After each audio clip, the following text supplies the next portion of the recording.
It's Tuesday night. It is Tuesday. Welcome, everybody. Terrific Tuesday. I know, right? I Every love Tuesday. Tuesdays. I say it every week, but it's Right. true. So much better than Monday. I know. Mondays. Oh, can you believe them? It's never any good. Well, you know, there's been some good Mondays. I've had a few. I'm thinking. I'll think of it. We'll get back with you on that Right. one. So, Kathy, last week, Right. we had a great show last week with Blake. Yes, we did. Blake is he's a brainiac. You know, he has all these thoughts and theories and philosophies, and he puts them on his blog, W. Blake Heitzman /blog, I think is what it is. Yeah, but it's got to be capital letters, blog. Right. And Isn't there like a shamanist this yeah, or it's like other? Shaman Gene. Yeah, Shaman, that's like, the one. Is like Yeah, I knew it was something. AKA thing. But yeah, his book is really good. Mm-hmm. I really like it, and hopefully we'll be getting more. Should be getting my hard copy soon. Oh, good. So hopefully, I told him to send a few. Send a few. Send a I few. know. It's always nice to be able to give out some books that are That's really right. good.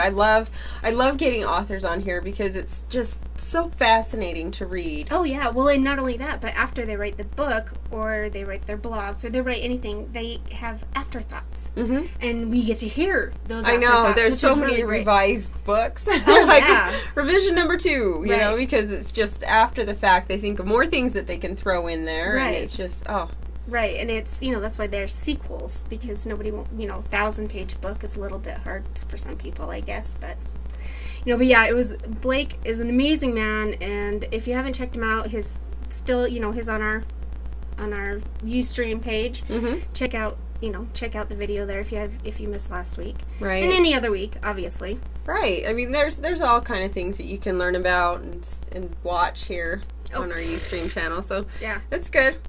We like our archives. Yes, we do.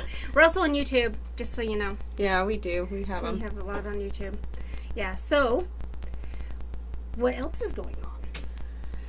Oh, boy. Well, Alien August. Alien August. Alien August is... I think that August is such a great time, to Right. go out and start searching and researching, Well, UFOs and aliens. I mean, it's obviously summer, so you're not freezing Right. to death. Right, well, not only that, but it was UFO Day Mm-hmm. in June, It was. and then Roswell Mm-hmm. happened in, Right? it was in July, and then July was Roswell as well, so. Right.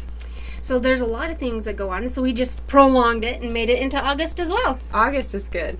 August is really good. And it rhymes. Alien August. Alien August. It's a catchy thing. It is. So, and tomorrow is your birthday. Oh, yes. What? What? Yeah, it is. You'll be 17. No, Oh, yeah. we'll make you 21. Okay, 21 again. 21 again. We'll do that. We'll do 21. We'll do 21 'Cause again. then you're, legal. Yeah. That's always good. You gotta stick at an age, stick at a legal one. Yeah, well, yeah, and a youthful one. And a youthful. Even though I consider myself eternally youthful, Right. just because it's funner. That's right. I aged backwards, so. Well, can you imagine being young and knowing, what you do when you get older? Having the wisdom and youth. Can you imagine how awesome that would be? I was pretty smart when I was young. That's what they all say. Everybody says, I was brilliant, Brilliant! My 13-year-old thinks he knows everything. I know. I'm really frightened of the teenage years for my kids. Boy. My daughter's getting there, and she's scary. But she's also brilliant. She is, and that's the thing that's bad. I'm like, gosh, you are like a master manipulator. Stop it. She's Frightened me. She's I wonder where she got that from. Yeah, I don't know. It's a mystery. Yeah, I don't know at all. It's not nice to point. I did it slightly. Slightly. Okay, Okay, carrying on. carrying on. Alien August. Alien August. Alien August. And it's not, a lot of people like to talk about aliens and they kind of snicker here and there. Right. But, people, there are countless stories. Reputable. Yeah. Countless stories. Of very, very credible witnesses. Very, in government, in all walks of Air life. Force. Yeah, all Yeah. walks of life. People who have had experiences and are complete 100% believers. Oh, yeah. And to me, it's just hard for me to understand how people can be so closed to the fact that there are people like that really, truly believe it, even if they haven't experienced it themselves. Right. Well, just the possibilities. Like, what did Blake say last week? 100 billion possibilities? Mm-hmm. Okay. Take that into consideration. That's a lot of possibilities. I know. Other planets, other species, other living things on other living planets besides our own.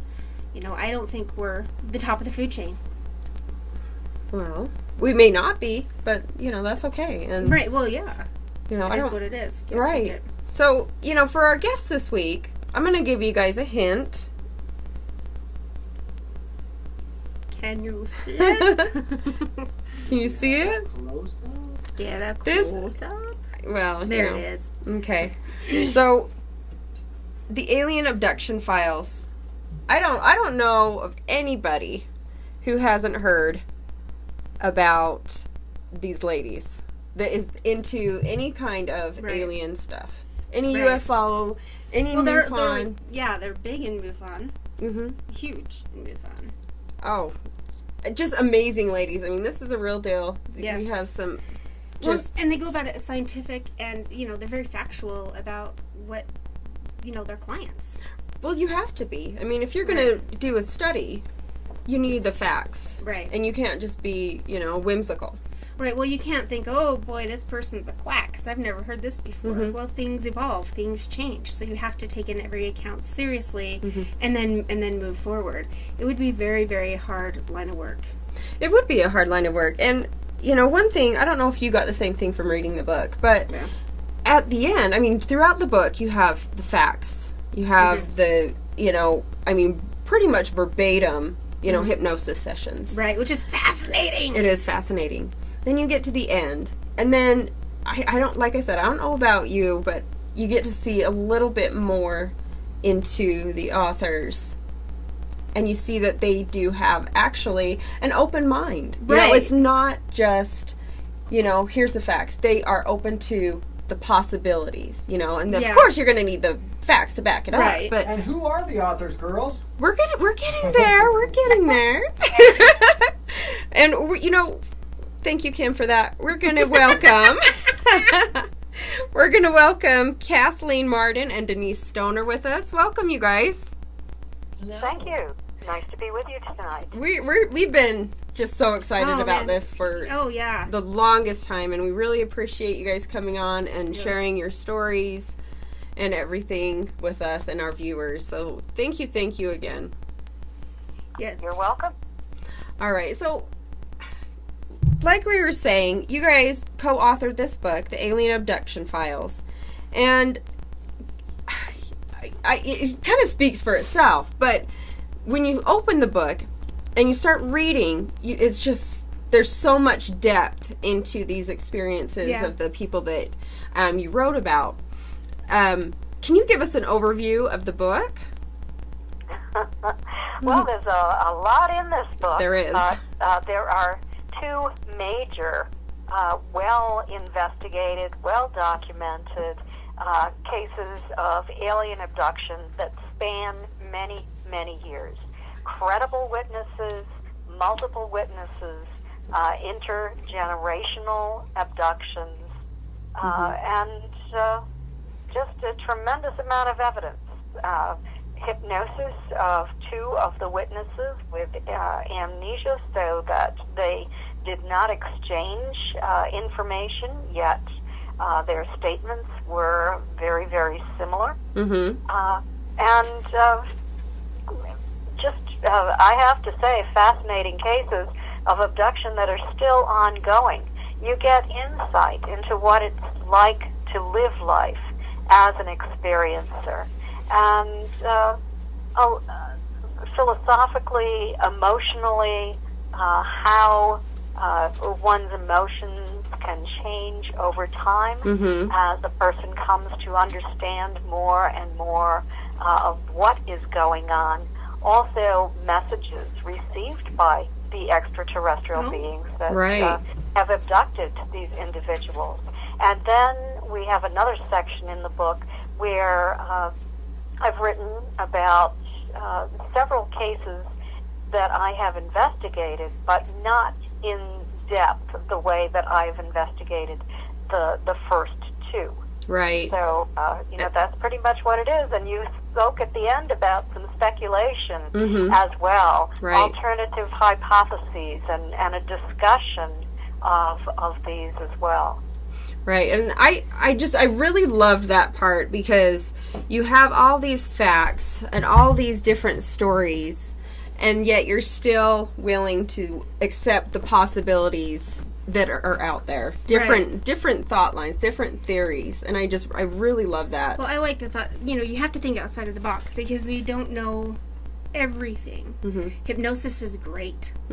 I love the thought of people going under hypnosis to bring out what has happened to them, to get facts as they recall them, because during hypnosis, you can't fake a thought. Well, you have to, as in reading the book, and you can go ahead and agree or disagree with this, Kathleen and Denise, but there's a way to do it so you're not leading. Right. There's a specific way of wording things. You have to be really, really careful. Yeah. Yes, you absolutely Yes, I would do. agree. And Denise and I are both certified hypnotists with advanced training in hypnotic regression, in forensic hypnosis, and in post-traumatic stress disorder. We both have a background in psychology. And so all of this helps. And I wrote in the book about how I favor the technique of using forensic hypnosis, which is the only type of hypnosis that at one time was permissible in a court of law. And what makes this so great is that people tend to fill in blanks with false information under hypnosis. If you're asking them a question, they, instead of saying, I don't know, or I don't remember, or I didn't see this, they'll fill in the blanks with confabulated information. And you don't ask those kinds of questions when you're doing forensic hypnosis. Right. At the same time, we are experienced in working with abductees, so we use many, many other methods as well in order to make people comfortable, in order to give them an escape route, in order to make it possible for them not to experience the full emotional impact of a very frightening experience. So we combine a lot of different techniques. But I did write in the book about forensic hypnosis and how it gained notoriety in 1976 when a California bus driver and 27 students on the bus were kidnapped and buried alive. Right. And the driver escaped and led the police to the children, who were released to their parents.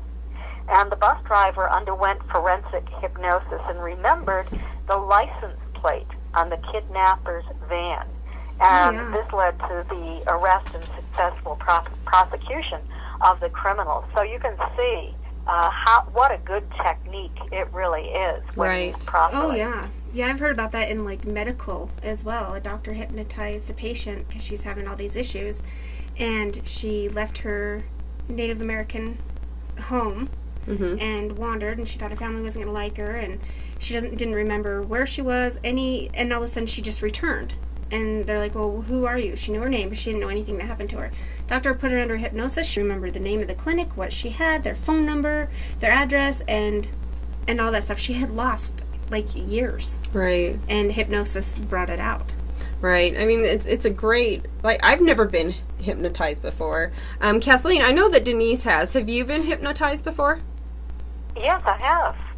Many times. What is it like? I mean, do you remember everything? Can you feel what you're doing? Are you consciously aware?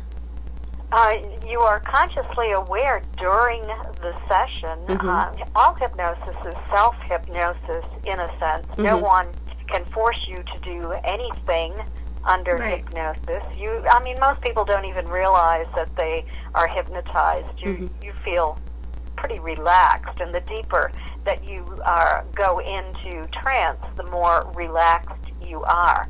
Now, you can get to a point, and this happens often with Denise, and also has happened with me where you remember stating certain things under hypnosis, but when the session has come to an end, you very rapidly develop amnesia for what you said. Oh, geez. So that's an interesting thing too. But we do have the audio tapes, sometimes videotapes, and we transcribe those. So we do have that information.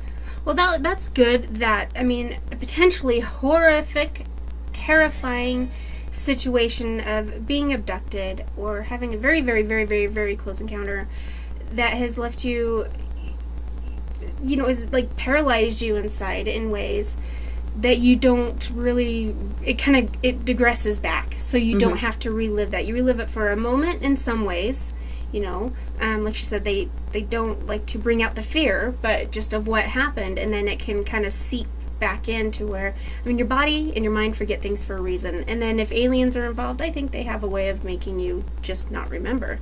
Well, I've heard that before, and I think that there's probably a reason that you don't, but for people who are inquisitive and need to know, like us, right? I really would like to know if I was abducted, and I'd like to know those memories so that there's not those missing times. Like Denise, I did read in the book that under hypnosis there was a warning that in the future things may be coming back to you, and that did happen to you, didn't it, Denise? Oh, yes, it did. I had connected an awful lot of things and then worked with a doctor in Colorado for about 5 years. He taught me some of his techniques. We worked together for individuals that might want to try and control chronic pain without taking drugs. That's how I met him. And then we found out we had a mutual interest in this type of thing as far as abductions, aliens, those types of things. And when he brought back some of my memories as far as the abduction in Colorado, because that's where I lived at the time, I had those, and we had taped them and documented them. He was going to write a book, and when I moved to Florida, he dropped dead in his living room of a massive heart attack. Oh, no. And I lost access to everything he had, and I also had lost some of my memory of what we had done. Oh, geez. Why do you think you lost memory of the stuff that you had done? Was it under hypnosis that you lost the memory? Some of it was. Some of it I had recalled consciously, a great deal of it. But once we put it all together and had it on tape, I believe now that I had released some of the effects of that, some of the trauma at the time. I let go of it because I felt so comfortable with him. He'd become a friend also. And once I released that, I didn't have to constantly recall it.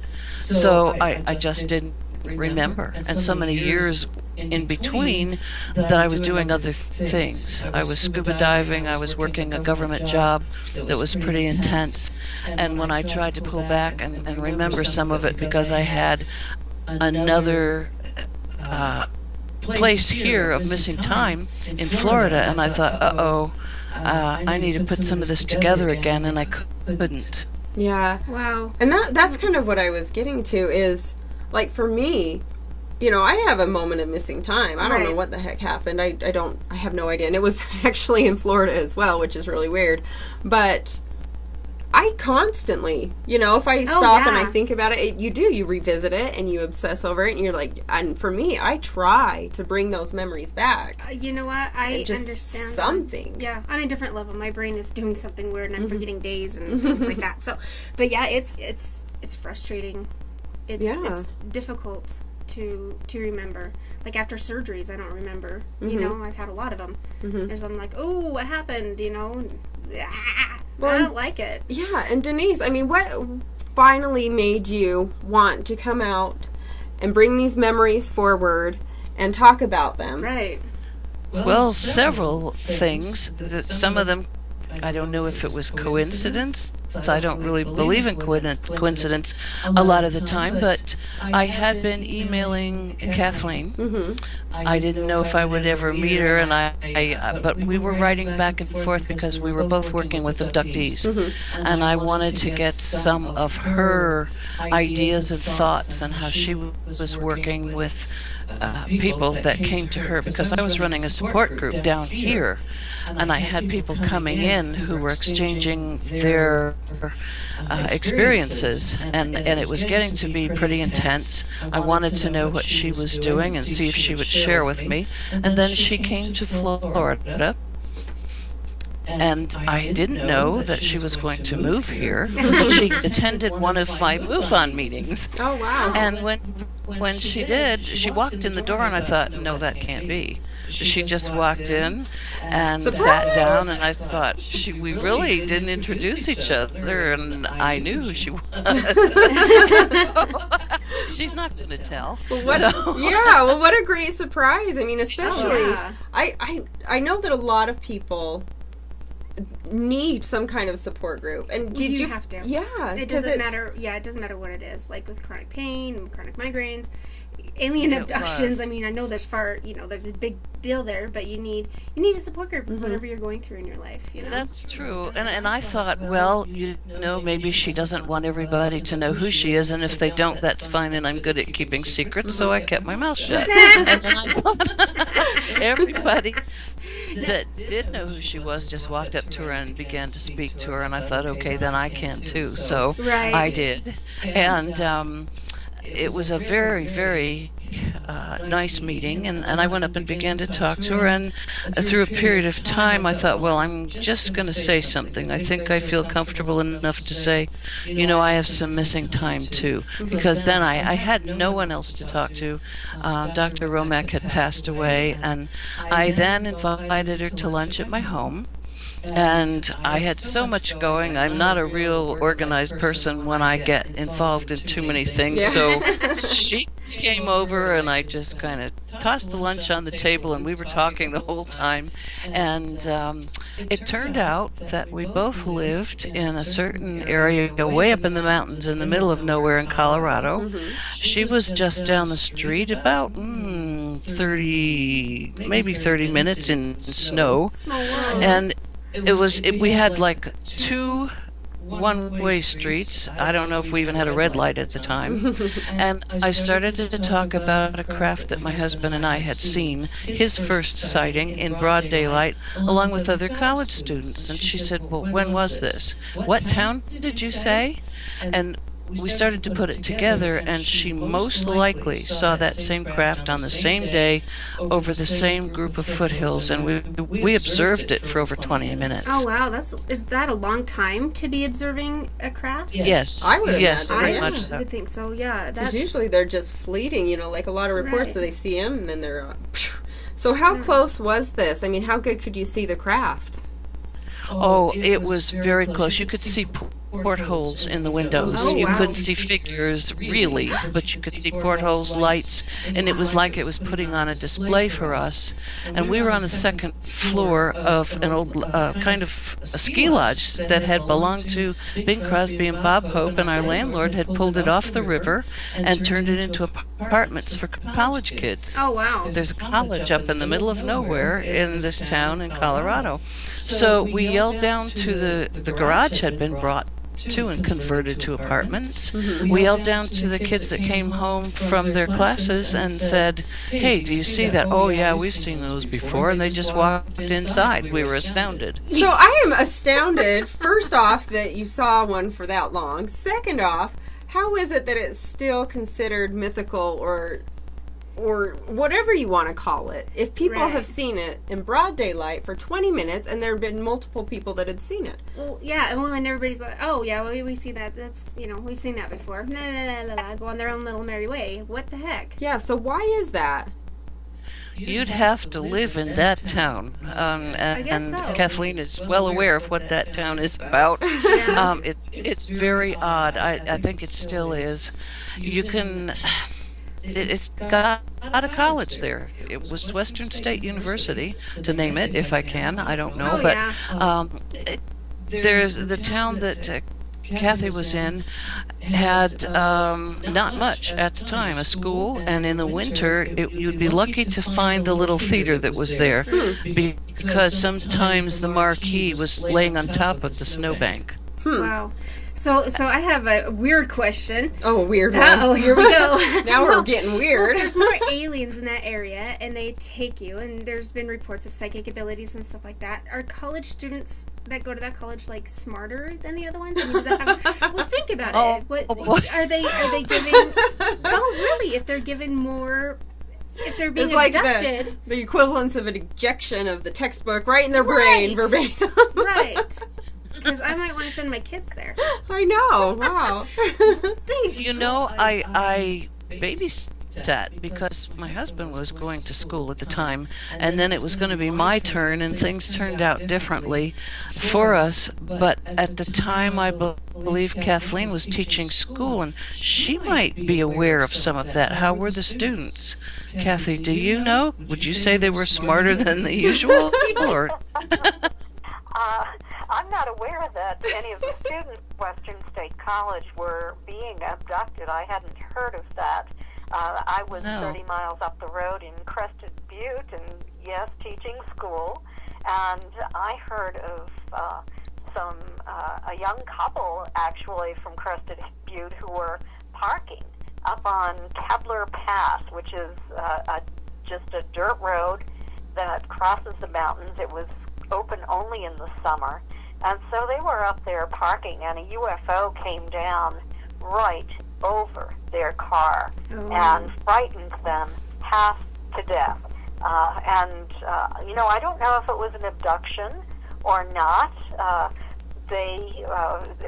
am not aware that their intelligence increased after the abduction, although some people do state that they feel smarter after they've been taken. They're able to focus better. They're able to retain information better than they had previously. So that's quite interesting to me that some people have reported that, but I'm not aware that IQ tests had been taken before Well, and darn after. How could you know beforehand? Before. Let's test your IQ and see if you, when you're abducted, if you get smarter. Well, I just think, if they're sitting there, college students parking out in the middle of nowhere, this, the police in the sky being like, you can't do that. well, I'll tell you what. That's what you did. It was pretty much nothing to do. And if you left the center of town in Crested Butte, or Gunnison was the town I was in, that's where you went, the middle of nowhere. All you had to do was go to the corner. And you were in the middle of nowhere. We live in one of those. We kind of live in one of those. We have some towns close by, but we can completely relate though. For sure. Fascinating. So, Kathleen, why do you think that with all these sightings, I mean, and you can, like you said, there was numerous people that saw this specific UFO in Colorado. Why do you think that it's still considered a myth and it's not a fact?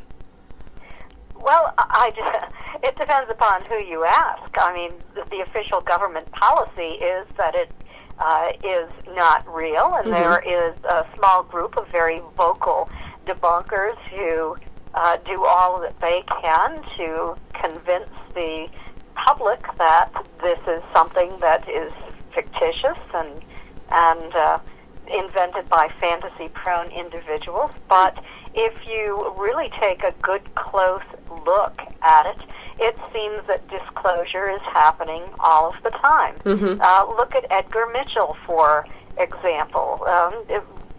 Astronaut. I mean, that's the kind of person that you listen to, you believe what they say. Right. Many other astronauts, Gordon Cooper, for example, was an astronaut who spoke publicly about a UFO that came in and landed on the base, and it was filmed, and that the film was then turned over, and instructions were given to send it to Washington, and it disappeared as if it had never occurred. Right. Military officers, military enlisted men, are observe UFOs and are told this never happened. Right. Sometimes. Other times they're not told that, and they do end up speaking of it. Those who were instructed that it never happened often come out late in life and admit that this has occurred. Right. Look at the number of nuclear weapons facilities that have been shut down by UFOs that have come. Many officers have now come forward to testify that this happened while they were on active duty. Are we to say that all of these people are fantasy prone, that all of these people are lying, they're looking for attention, they're delusional, they're mentally ill? No. These kinds of people are trusted with nuclear weapons. Right. Oh, help us all if they're delusional. I know. Save our souls, you know. Yeah, so this disclosure is happening. It's being reported by highly credible individuals, but the wool is being pulled over the public's eyes, in a sense, if the public is gullible enough to believe the fiction. And the fiction is that UFOs are not real. Right. I think also something else happens, and that is if you have a small town, for example, and I just received this example a couple of days ago about an individual who was out with my aunt Betty Hill, the Betty and Barney Hill UFO abduction that occurred in 1961. And this individual was out with Betty looking for UFOs in East Kingston, New Hampshire, small town. And she told me about how a police officer came up and Betty stopped and he stopped and he said to Betty, well, so-and-so down the street had a close encounter with a UFO the other night. Wow. And people in town would talk about somebody had a farmer had a landing, a craft land in his yard, and all of the family saw it. And the people in town knew it was happening. They believed it was happening, but due to the fear of ridicule, of being discredited, they wouldn't report this to the general public. Right. So that is it's definitely a big factor, and I think that I've seen that a lot of times where people won't come out and say stuff because of their credibility. They don't want to tarnish their reputation. Right. And oh man, yeah, it could really throw somebody's career into a loop. But hopefully, with people like us and people like Kathleen and Denise here, we'll be able to make it more of a mainstream. It's already coming along. More and more people are talking about UFOs and aliens, and a lot of people are scared. A lot of people are like, whatever. Some people are like, the public's ready to know. Government, let it loose. You know? But it needs to be more mainstream. Well, I don't even know if we need it to be released officially. I think that a lot of people, and I being one of them, I think a lot of people have had experiences and they don't even recognize it. Oh, yeah. Until, something comes out. And that actually, it happened reading this book. I about died. I read this paragraph, a description of an alien that Denise had seen. And I seriously, just thinking about it, I was reading it to Kim before we started, and I just chills, because I never even thought of it. I don't know if you guys know Denise and Kathleen, but we are really very much into all different areas of paranormal. We do a lot of the spirit stuff. We've had Bigfoot. We do the aliens. Right. We do a lot of that, but primarily our expertise is in spirits. Right. And we have a location that has a lot of activity in it. A lot of activity. And more than I've ever seen anywhere else. And one night, I was sitting with Kathy here, and we were just sitting on the couch and looking through the conference room doors, and I saw this figure. And I mean, just thinking about it still is like making me shake, because I had no idea. But I saw this figure, and I was just like, that's really weird. We see some, I don't know where you guys stand as far as spirits, but we believe they're there. Right. And sometimes you see some weird things. And I just really didn't think anything of it. I thought, oh, well. Different shapes, different forms. And whatever, non-human, inhuman, human. Right. And so I'm going to I actually have this dog-eared, this place here where I read this. And because it hit me so hard that I was like, oh my gosh, this woman had seen the exact thing that I saw. And she describes it in this book. And I'm just going to kind of read a little bit of it. And let's see, it's, I believe, Denise, that you were with a friend of yours and you felt that you were being chased by something. And you actually called the cops this one time. Oh, wow. Yes, I did. And so I'm just going to kind of read the description of that. Just a little bit of it. But it says in the book, the top of his head disappeared above the frame of the door, making him at least 8 feet tall. Only the lower face could be seen. The inside light reflected on the gray-blue skin tone, revealing wrinkles where they didn't belong, and large eyes staring in at the group on the sofa. I noticed that only the head moved, not the eyes themselves, as if they were seeking me out. And then he found you, so that gave me the chills. And then I'm just going to move on to the next paragraph and continue with this description. And it says, this creature was standing with those long arms, so long they were past his knees, and 4 fingers with arthritic-looking knuckles, and a body that was too thin. Anorexic would be a good word to describe the being's overall appearance. And there was some sort of an outfit or uniform, but I could not really describe it, only that it was the same color of this creature's skin. Holy crap! I about died. And then we were. Oh, I've got chills just right now. I mean, you can see on them. the couch, and you're like, "What is that? And was it really was, weird. That's really tall. Did you see that?" Yeah, and I think really the only difference between your description and what I saw was that the body, like the torso, was short. Like it just was very short and out of proportion to the long legs and the long arms. And I mean, it was tall like that. Yeah, I'm like kind of stuttering because it kind of makes me just go, what? Yeah, it was really tall. It freaked you out pretty good. It did. When I found out what it was. Of what it was, and then you find out. Yeah, I was like, what is that? And then reading this book, I mean. Right, and like the door frame was pretty tall. I had to duck just a little bit to like look in. It was and just the very tall weirdest thing, and I'm thinking that's a funky ghost. Well, that's stretchy. It might not have been a ghost. There's so much in the way of paranormal mixing with these alien abductions, and I don't mean one becoming the other, but individuals that have been abducted, we find are now having something paranormal happen to them following an abduction. Right. They're becoming more psychic, sometimes for a short period of time, and we're beginning to delve into this. I'm going to run an experiment and hold a class on psychic ability. Oh. I'm going to be holding that here in Orlando. I'm going to open it to the public, to experiencers, to people that believe they are a bit psychic, and I'm going to use several different methods. Remote viewing. I'm going to use that a cold case to do that, to see what the various groups can come up with.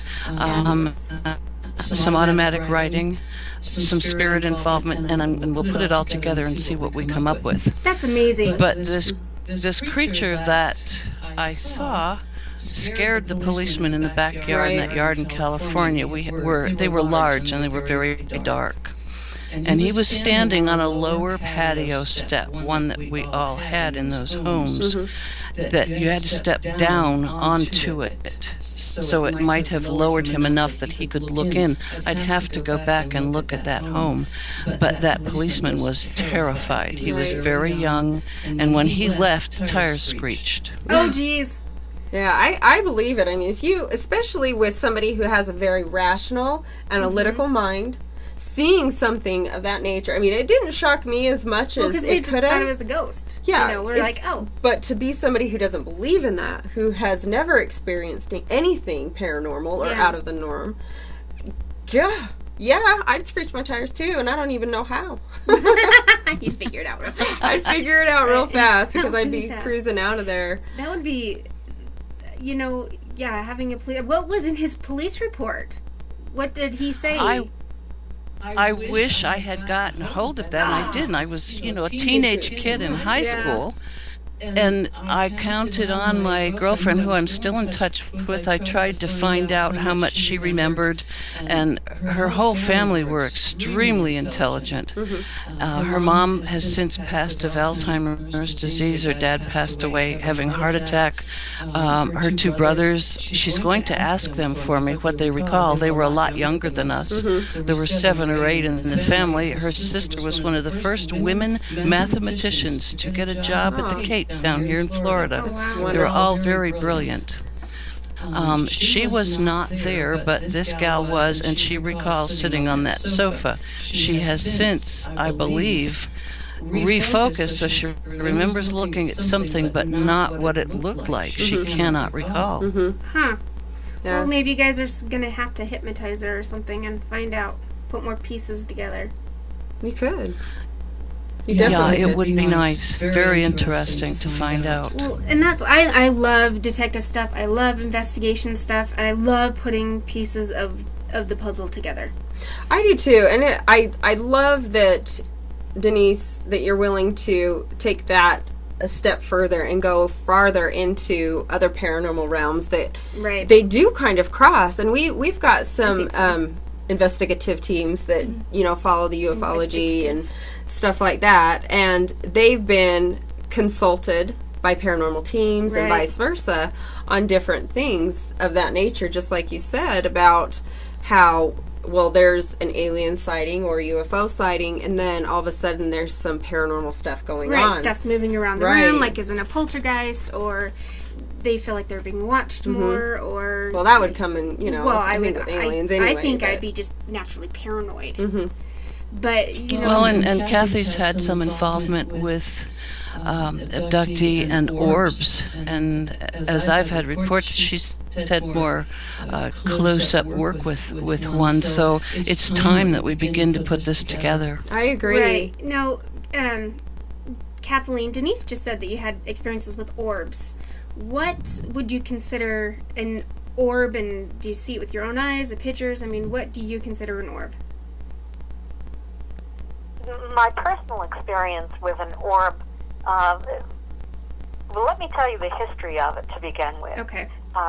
When I was in my high school, my senior year, and then off to college, my Aunt Betty Hill started to do a series of experiments with Robert Homan and C.G. Jackson, who worked at IBM and were very interested in her case. They were 2 of the original investigators. And they were scripting Betty. They had convinced her to attempt to vector in craft, and for the craft to land on my grandparents' farm. Now, I grew up across the street from my grandparents, and a craft actually did come in and did land. Left physical trace evidence on the ground, was observed by a neighbor of ours who was a commercial pilot who was returning home after a night at work. My grandparents were also awoken by this UFO. Wow. And this is when paranormal activity began in my childhood home. Excuse me. We did not have this activity prior to Betty's experiment. Wow. And all of a sudden, poltergeist activity, doors opening and closing, doors sliding. My father saw a bag of feathers. He was a Boy Scout leader, and they were making headdresses and that sort of thing. He had a bag of feathers that he saw lift up into the air and just empty out all over the room. Wow. He had some fairly frightening experience Yeah. in that house. Also, I was home on semester break from college, and I had a boyfriend who came home as well. My brother was in the Army at the time. It was during the Vietnam War. And so my boyfriend stayed in my brother's bedroom. And in the middle of the night, he started yelling. He was terrified coat hangers had lifted out of my brother's closet and flew across the room and landed on top of him. Wow. They can Did he run like so fast? You know, it probably should have been a warning. Right. I had to get more involved with him because I ended up getting married to him and then getting divorced. Oh. The aliens But are anyway, like, to get I'm, back to yeah, the, like, the story of the orb. scaring you away. Preventing bad things from Story of happening. the orbs. My family started to report seeing light orbs in the house, and my brother was home on leave, and he said that one had come into the house and nearly struck him in the chest. Wow. As it came toward him, and he jumped back. And you know, I was away at college at the time, and I just thought, gee, you know, my family is really getting carried away with this. This is really difficult to believe. But then I saw one myself. I, at that point, had children, and I was back with my mother, and my young son was romping around his bedroom in the middle of the night. He woke me up. He was creating quite a ruckus in there. And so I went in. The nightlight was turned on, and there he was, running around the room trying to bat this light orb. It was probably about the size of a baseball. Oh, wow. Ball. And I was quite shocked by all of this and frightened too. I just picked him up and ran out of the room with him and had him sleep with me for the rest of the night. Oh, yeah. Wow. Well, was it, I mean, you said baseball, softball size. Did it have a color? Did it have a tail? Was it just a glowing ball of light? I mean, what? It did not have a tail. It was a glowing ball of light. I'm not positive about the color. I'm going to have Denise hypnotize me. Good! Of that orb. But I think it was either a whitish or a pale yellow color.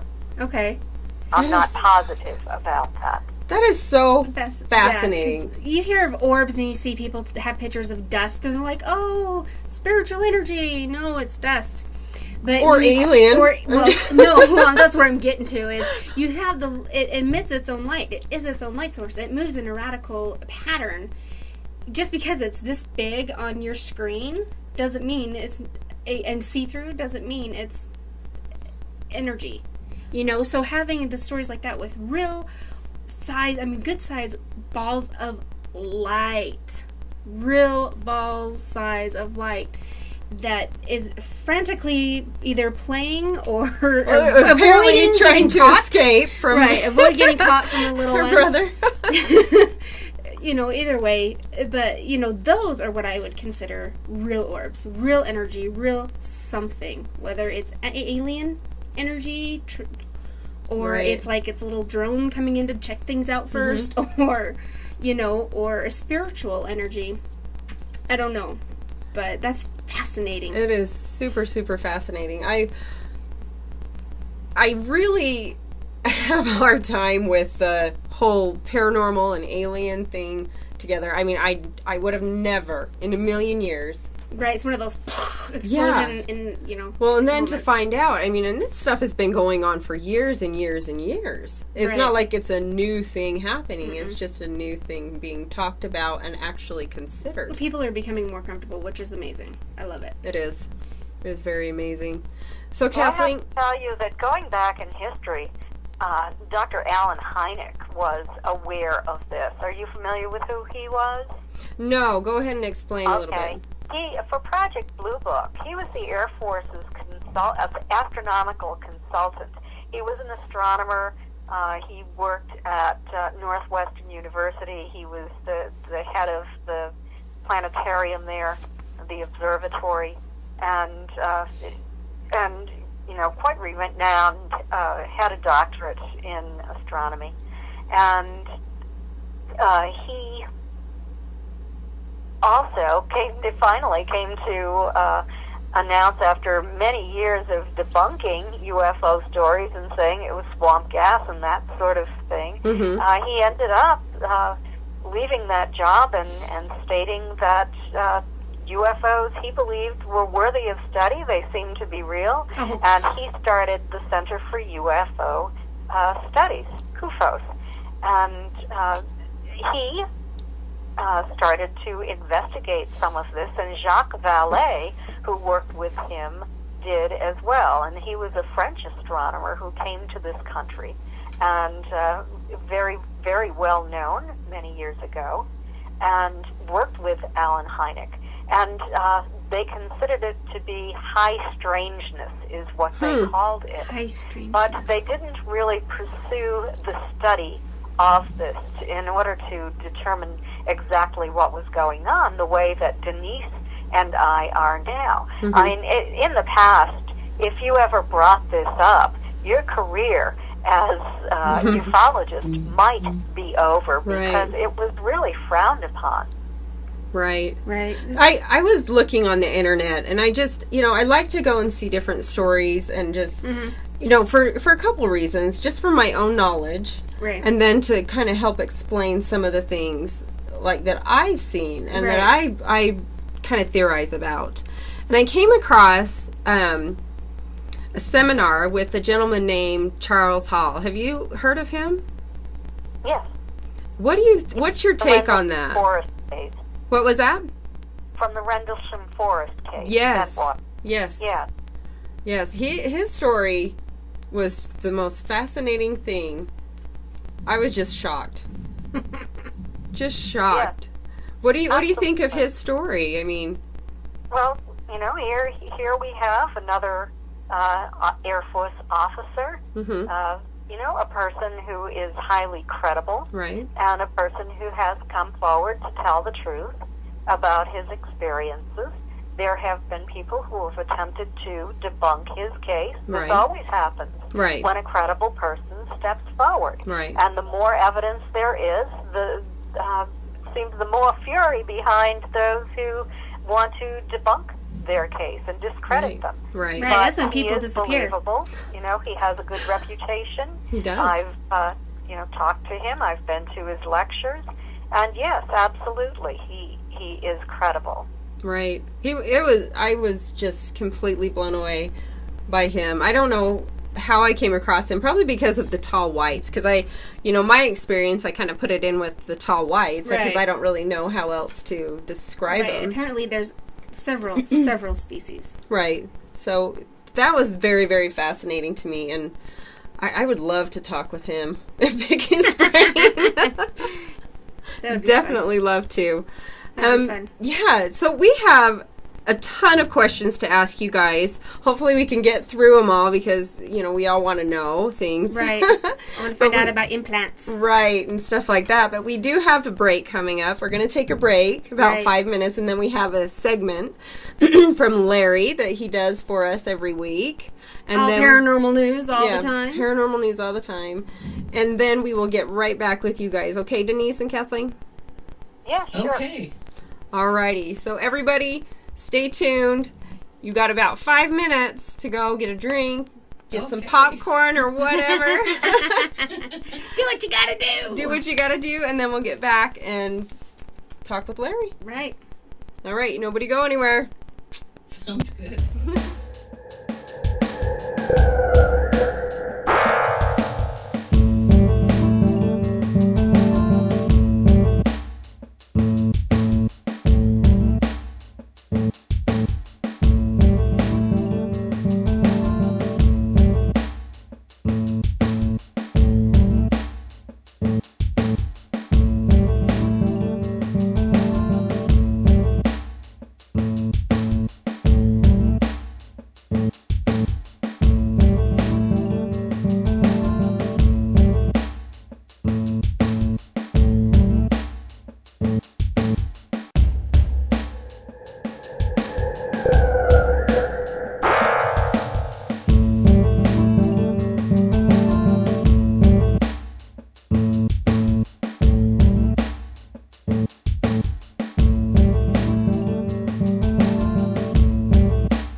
All right, guys.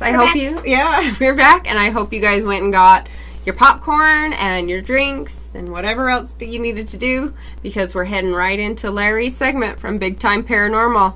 Keep watching.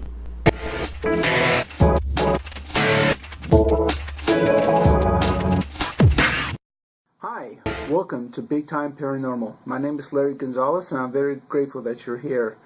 The reason I'm dressed like this and not my usual place is because I'm actually on the road for my company. So I'm going to be doing this by myself. So let's get on with some of the news for the past week. The first story is a police psychic found body of murdered 11-year-old boy. So let's take a look at that video.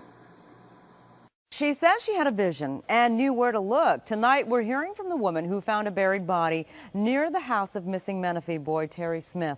KCAL 9's Tom Waite is live in Lake Forest with her story. Tom? Yeah, that's right tonight, Sharon. She is saying she found this body because of that vision. And meanwhile, tomorrow, we're being told by sources it's possible the teen under arrest could be facing charges in his first court appearance. And it's believed that teen is Smith's half-brother. And it's actually giving me chills again every time. I was like, oh my gosh, that's the building I saw. Pam Ragland describes the moment she saw Terry Smith's home. She says it matched the building she saw in a vision that would ultimately lead her to the remains of what is believed to be 11-year-old Terry Smith. And I saw him like under a tree, kind of laying down, and like he was sleeping. And I saw the city was far away, and I knew that there was like a dirt road. Ragland joined searchers, and with the help of a firefighter, she found Smith's home and the body. And it was actually my kids that saw, and they said, it was exposed and said, Mommy, there's the animal. And I looked at it and said, oh, that's not an animal. Police confirmed to me Ragland did find the body and say they questioned and released her. Meanwhile, today at the home, Smith's mother's partner asked the public for privacy. We're just asking for a little time to grieve. You know, everybody has known Terry, if they're lucky, for 5 minutes. We've known him for 11 years. And we have 11 years of grieving to do. They have 3 days of searching. We appreciate all the pain that they have, but they have to remember ours. As for Smith's father, who lives out of state, he has barely begun to grieve. He was a very lovable, bright,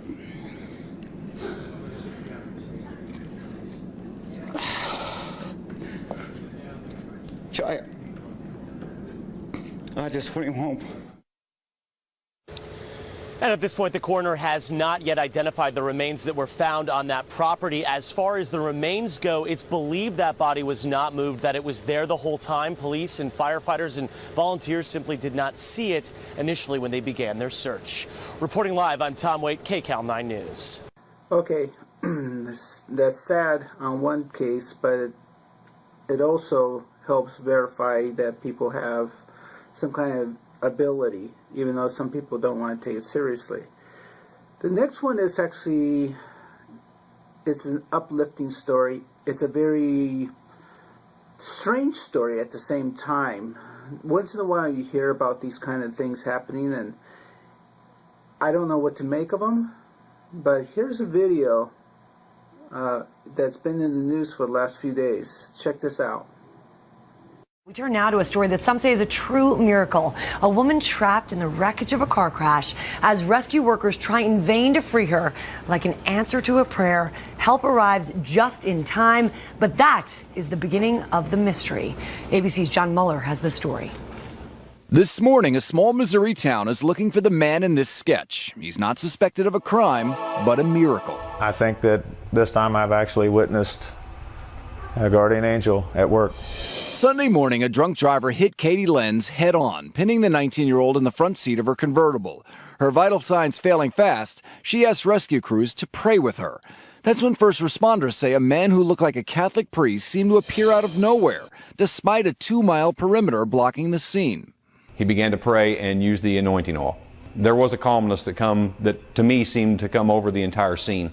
Another seemingly divine detail, firefighters say their equipment kept failing until that mystery man showed up. The words were to remain calm, that our tools would now work. Instantaneously at that moment, our neighboring department arrived with fresh extrication tools.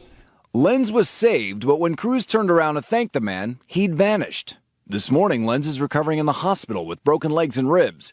But some say it could have been worse, if not for that seemingly heavenly hero on the highway. Whether it was just a priest as an angel, serving as an angel, or an actual angel that came in, he was an angel to all those and to Katie. For Good Morning America, John Muller, ABC News, New York. So there you have it. These kind of stories do pop up once in a while about guardian angels or some kind of being that arrives to help someone, and then when they turn around to say thank you, the mysterious person is gone. But like I said, it's not the first time I've heard these stories. What do I make of them? I like to think that they're angels that are watching over us, and in our time of need, they come to our rescue. So that's what I think. Now, to go from there, we're going to I was contacted on Big Time Paranormal on Facebook, and somebody asked me about the International Cryptozoology Museum in New England. And I thought, well, you know what? Maybe some of you didn't know that there was a International Cryptozoology Museum. It's the only one of its kind from what I understand. So let's check out some video.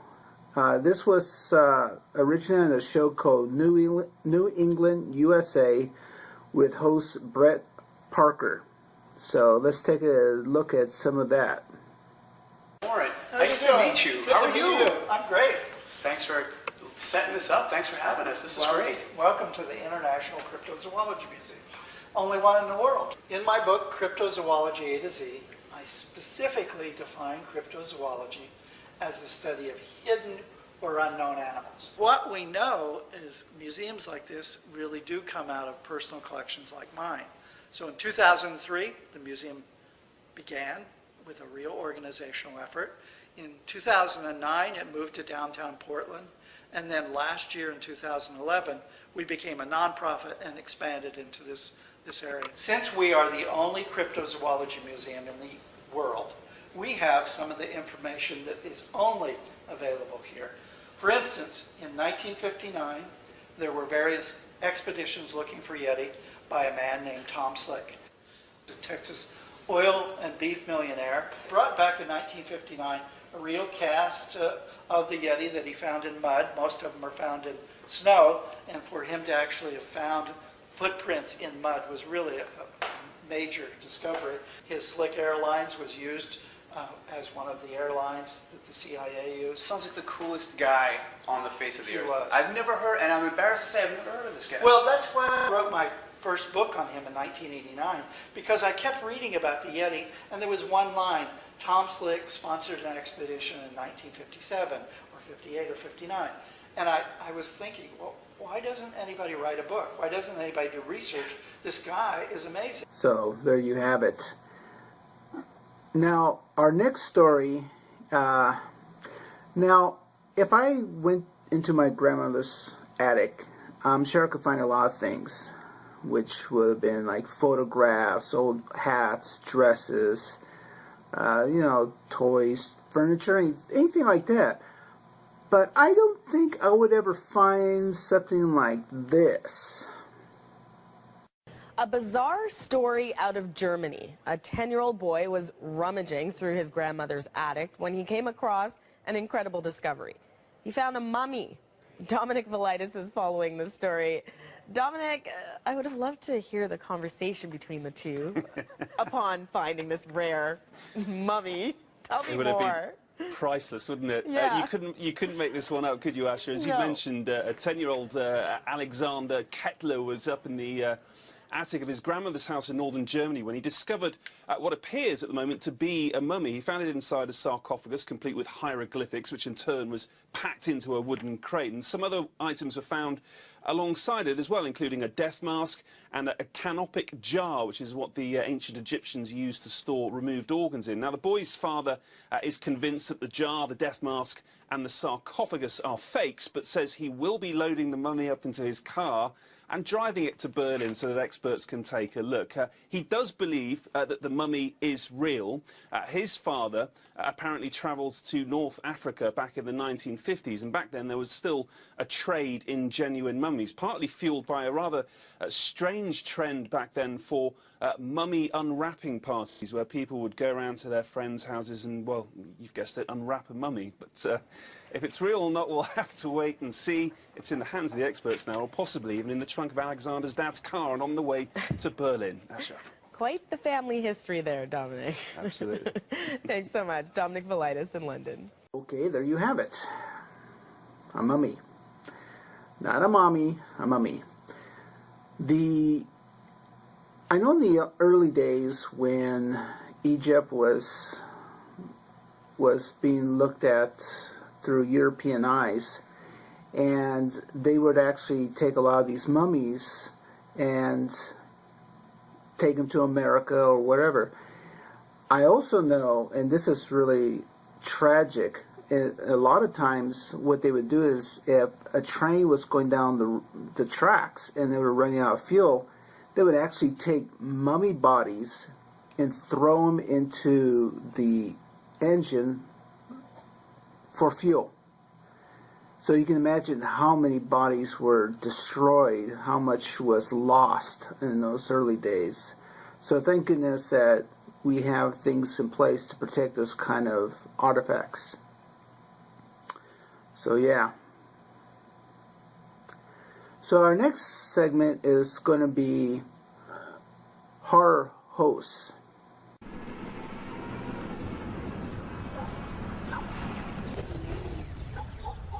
Hey, looking for a good time? Yeah! No, I said horror, not whore. Wow. Anyway, the early days of television, especially in the 70s, every city used to have a horror, not whore, horror, a host to for Saturday nights or Friday nights or both. And what they would do is they would dress up in cheesy costumes or whatever and introduce the movie. Of course, you know the most famous one that's still going today. I'm talking about Elvira.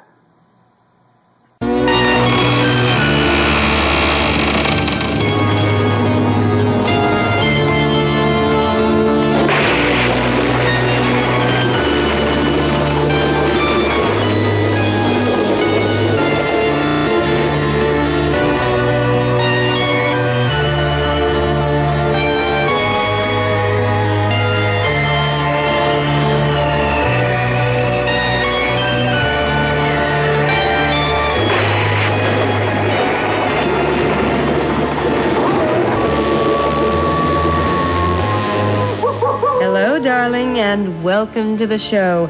Elvira's the name, and movie hosting's my game. Week after week, I'm good for a shriek as... And there it is, the shriek. Week after week, I'm good for a shriek as I pluck from our vaults another tale of the bizarre. You know, she's been at it a long time, and I give her a lot of credit because she's built a career on this character, and she has had a lot of fun, and there's a lot of people that are fans of hers.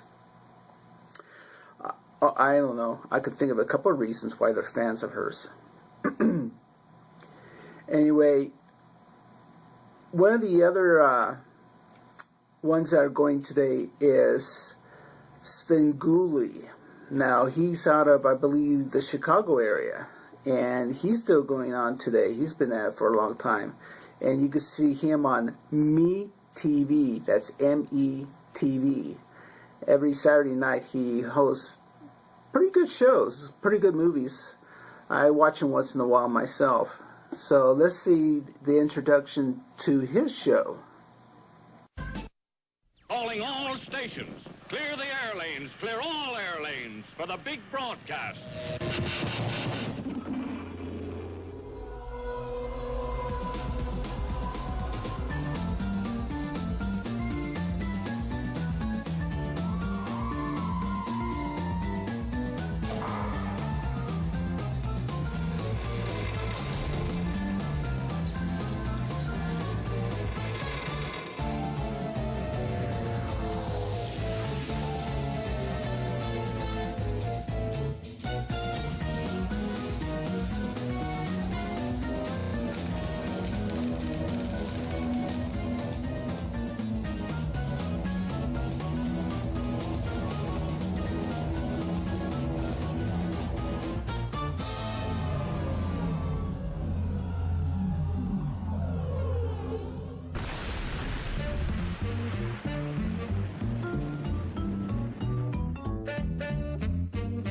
out with your pants down. For the last time, the guys in this movie wear togas. That's why they're not wearing pants.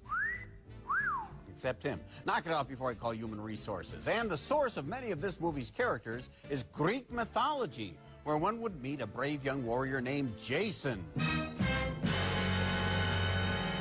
Not Friday the 13th Jason. This Jason survived the massacre of his people as a baby, protected by the gods, who warn the evil conqueror that Jason will come for him someday. When he finally meets the adult Jason, who doesn't know who he is, he sends him off on a deadly mission that most likely he will not survive. And Jason travels to the ends of the earth, battling some of the most amazing adversaries ever to spring from the mind of stop-motion master Ray Harryhausen, as he calls upon the gods for help and guidance on his quest to obtain the Golden Fleece, as we travel the world with Jason and the Argonauts. Yeah, it's great to finally have some clean, wholesome heroes that kids can look up to. Sure, and this is the Harryhausen film with what is probably his best remembered stop-motion achievement, the magnificent battle with the skeleton army that took over 4 months to create. Astounding, Blaine. No. So let's join Jason on his quest for the Golden Fleece. Are you familiar with the Golden Fleece? No. Well, Sorry. here's how it works. You put your valuable broken or unwanted gold in an envelope, send it to me, and I send you back about a fifth of what it's worth. See? It's the Golden Fleece. Oh, you'll be fleeced, all right. Here comes Jason and the Argonauts. There's some golden chicken, too. It's golden brown, and I don't think you're going to go to the ends of the earth for this. Here comes Jason and the Argonauts. Okay. A couple real characters. Sense of humor, make you fun. Laugh from the fun that they're actually having. Now, I would be remiss if I didn't talk about the one that I used to watch every Saturday night, and then eventually went to Friday and Saturday night. He introduced the movies. He has a sense of humor. He didn't dress up at all. His name was Bob Wilkins. He passed away a few years ago from Alzheimer's, but it doesn't change the fact that I grew up with him, and he introduced me to Frankenstein, the Werewolf, Mummy's Revenge, Godzilla, a lot of the movies, and I owe him a lot. So let's take a look back at the San Francisco Bay Area horror host, Bob Wilkins.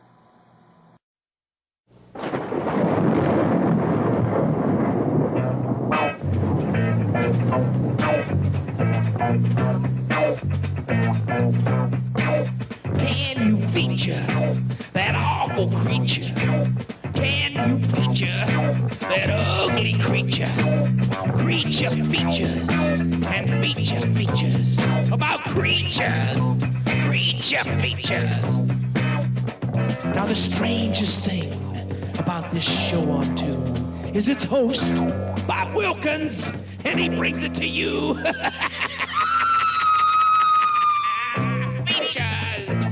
Creature features, and more creatures, and more features.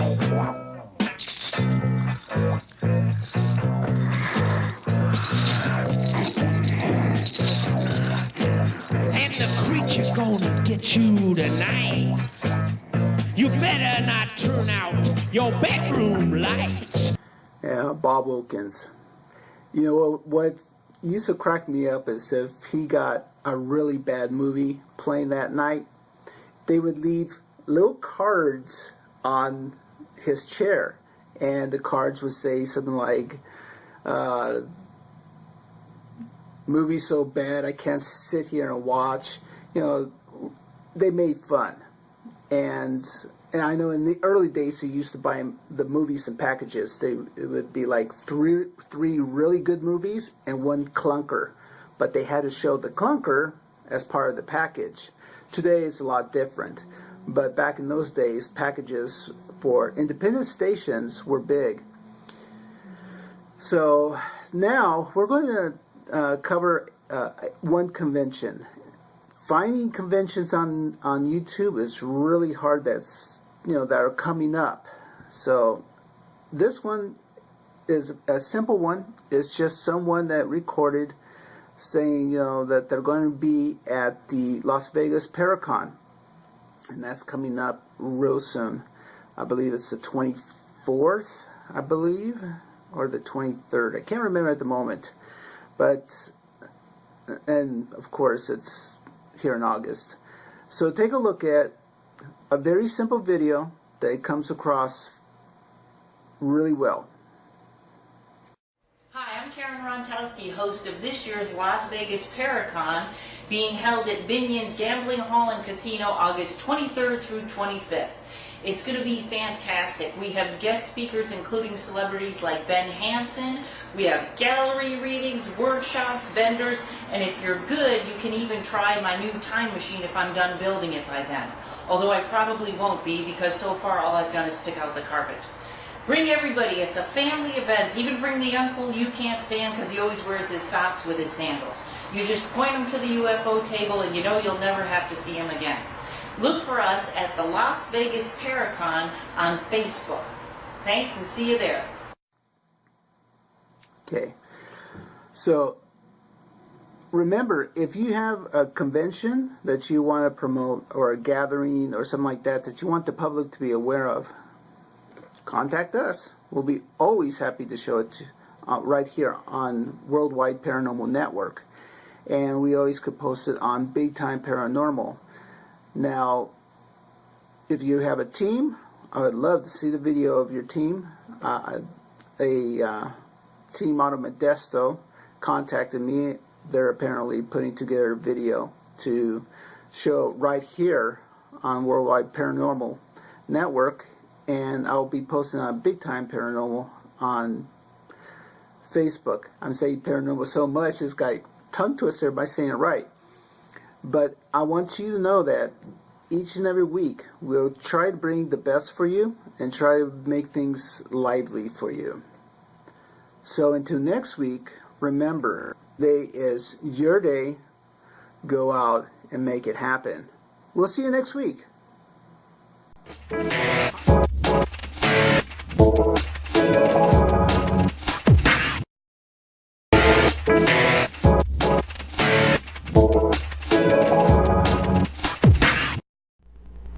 Alrighty. Do that every time. We're back. We are back. Thank you, Larry. As always, awesome job. You do really great work. We appreciate everything you do. That's right. I can think of a few reasons why I'd like Elvira too. Those legs are phenomenal. Well, there's legs. And hair. She's got a ton of hair. Right. We won't mention something in between. Right. We won't two. mention the obvious. But those are nice too. They are. And, we have great guests tonight. Oh, awesome. They are co-authors of the Alien Abduction Files. And we want to welcome Kathleen and Denise back to the show. Welcome, you guys. Thank you. Good to be back. Thank you for staying with us. We really have, we have so many questions. Right. But first of all, I want to get to where in the world do we find your book? For those viewers who really want to read this book. And should. It is phenomenal. Where do they get it? Well, if you would like an autographed copy of our book, then you can purchase it from our website.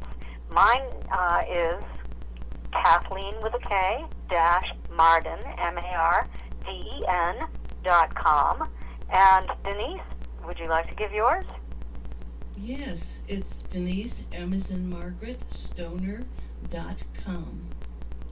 And then we also have the book on Amazon, so you can go there. It's available in electronic formats. It's at Barnes & Noble. And you can, if any bookstore doesn't have it, you can have them order it for you. So it's widely available. So pretty much anywhere. Let's get to know. We live in a small town. We have one bookstore. And yes. It's not a brand name bookstore. We do a lot of online stuff. Right. A lot of online shopping. It's a necessity. I think a lot of people do today. It's a really good way to get everything that you want. Right, except for clothes. I don't buy clothes online. I refuse. Yeah, that's a toughie. When we left We were talking about paranormal things Orbs and aliens and orbs. We didn't get in the first half to the other story that you have in your book, and it's Jenny. We have Jenny's story. Can you give us a little rundown of Jenny's story? Sure. Jenny Henderson is a woman who lives in the state of New Hampshire. She was a high school teacher. Her husband is a prominent businessman. They have 2 children. And her identity is remaining anonymous because of their position in the community and their fear of the loss of their livelihood. But they are credible individuals. Jenny is a multi-generational abduction experiencer. Her mother was taken before her, and then she was taken starting the first memory she had, conscious recall, was when she was 13 years old. And she has a lot of conscious recall for her experiencers.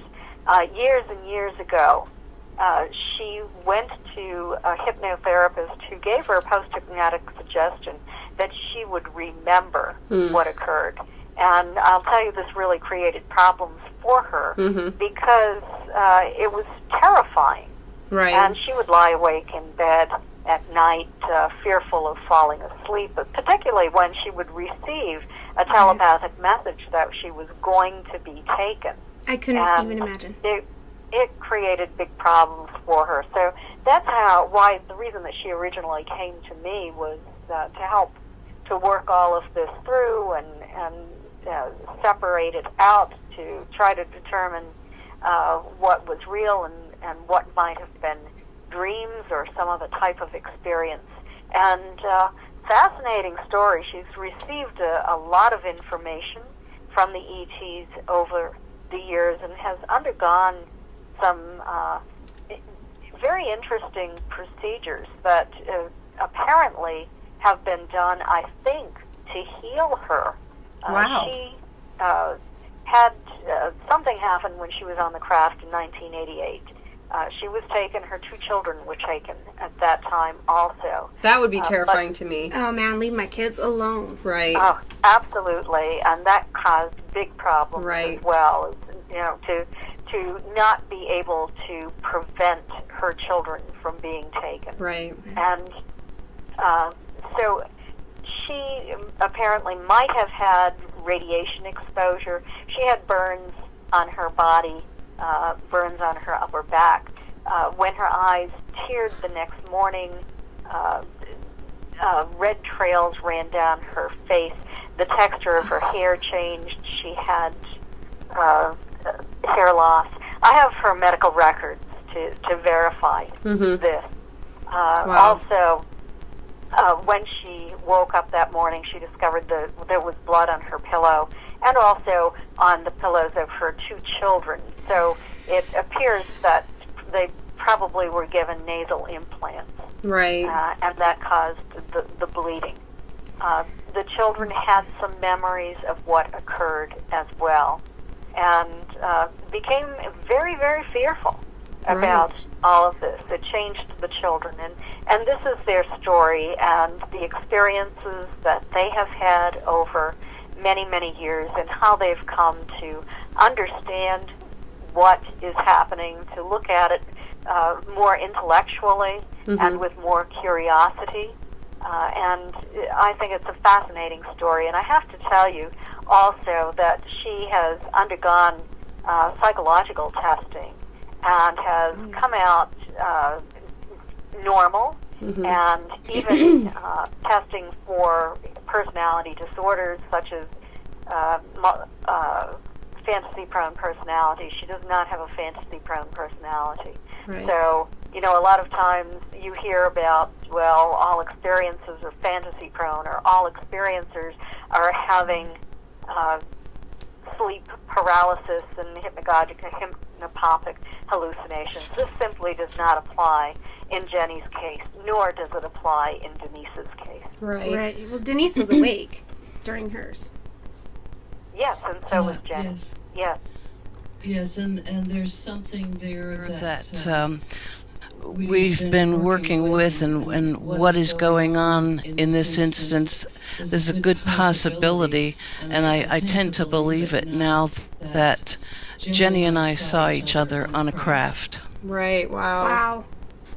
And Kathleen asked both of us, unbeknownst to both of us, enough questions to put the puzzle pieces together.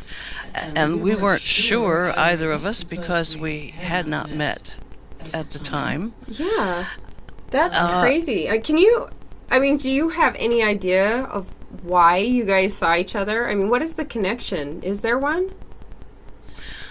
I'm not sure. I can't tell you that, except that several people were taken on this huge craft. There was even another individual that I recognized, but they are not aware they were taken. I know they weren't. I tiptoed around it enough and discussed it with the person to realize they don't know. Yeah, you don't want to open that can. Yeah. No. Sure. And several other people. I mean, I was in my pajamas.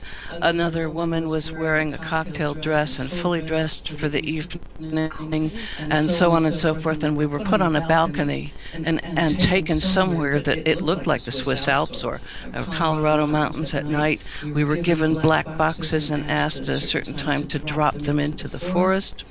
I came back ice cold, my cheeks were cold, my feet were frozen, my pajama bottoms were wet and icy, and I saw Jenny running, trying to escape, holding the hands of another woman that I could not identify. And she was running and trying to duck into another room while I was waiting in line, holding this box I was given on my way out to this balcony that opened out from this craft. And the entities were not very pleased with this whole project.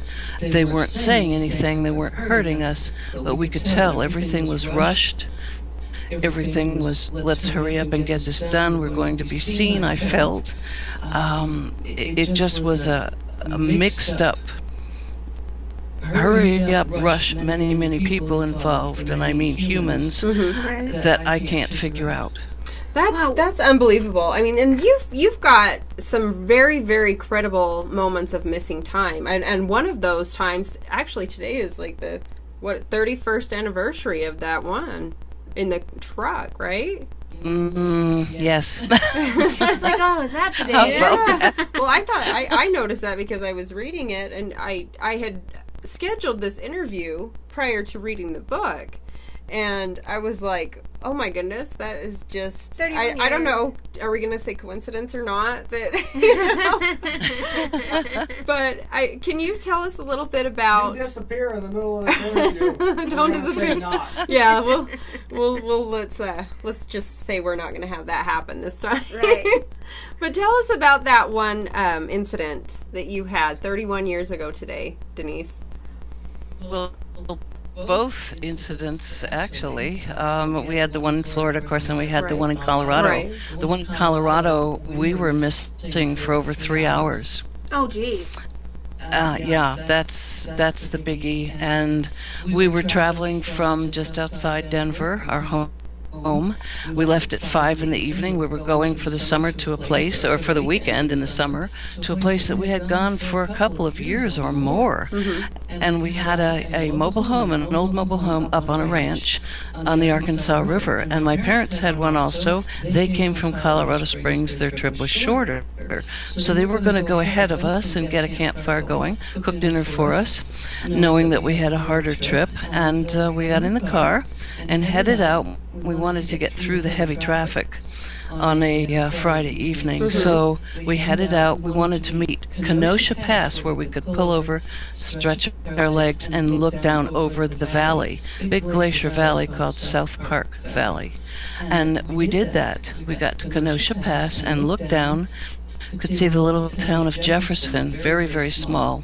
And when I saw that, I knew we were not too far from cutting across the valley and getting to our destination.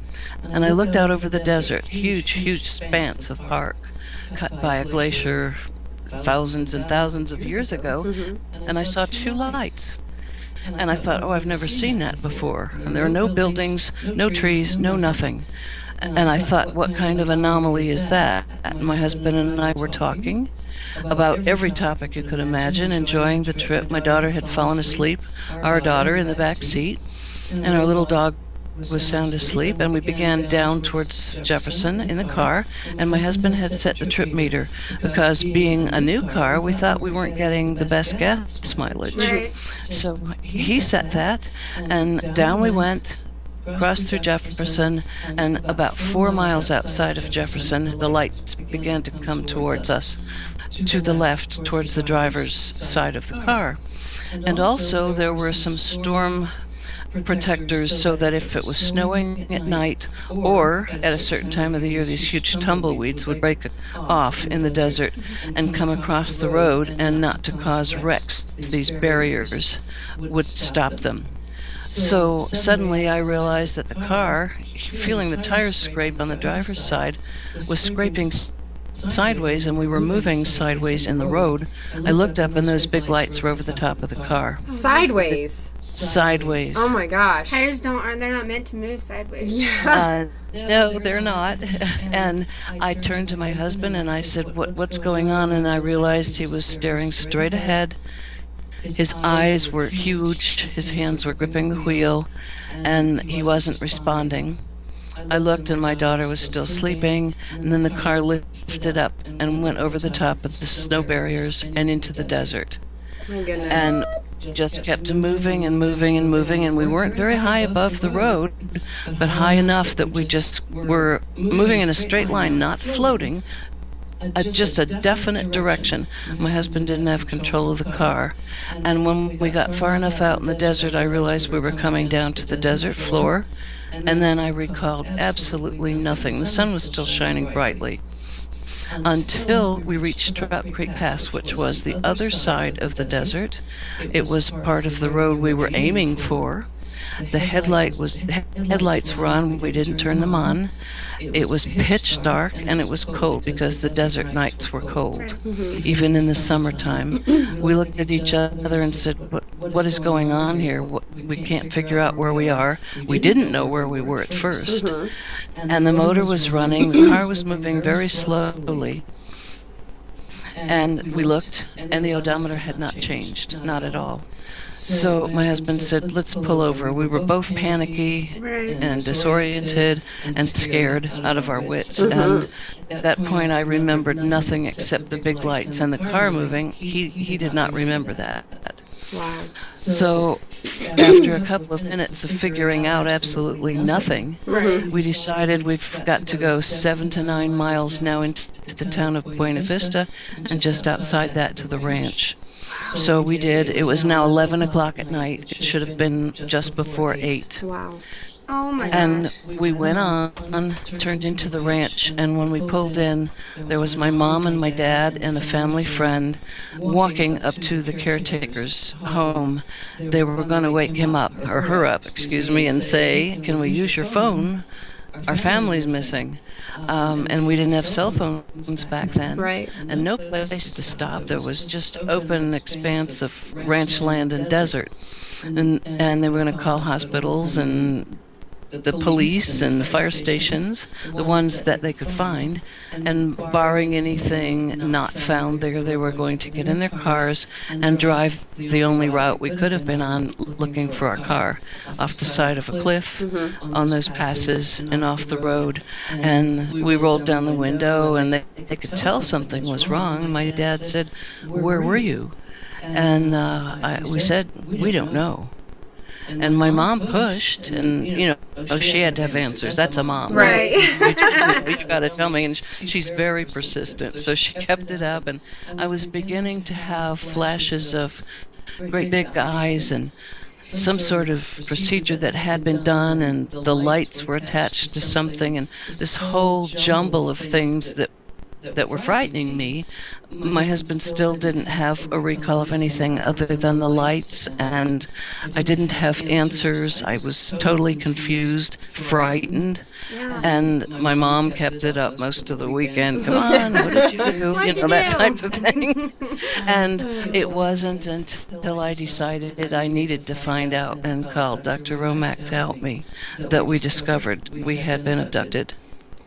And that is just, I mean, reading the stories and what had actually happened under hypnosis, it just was amazing. Right. I was just shocked. Shock and awe. Just completely shocked, because it's things that you don't really hear of happening. It's things out of the movies. Right. You know, and seriously, people, you have to read this book, and you have to read her stories. It's just unbelievable. And that wasn't the only time of missing time that you had. There was another time, like you were saying, in Florida. Right. And that one... That's right. Were you going to dive some caves? Is that what that was?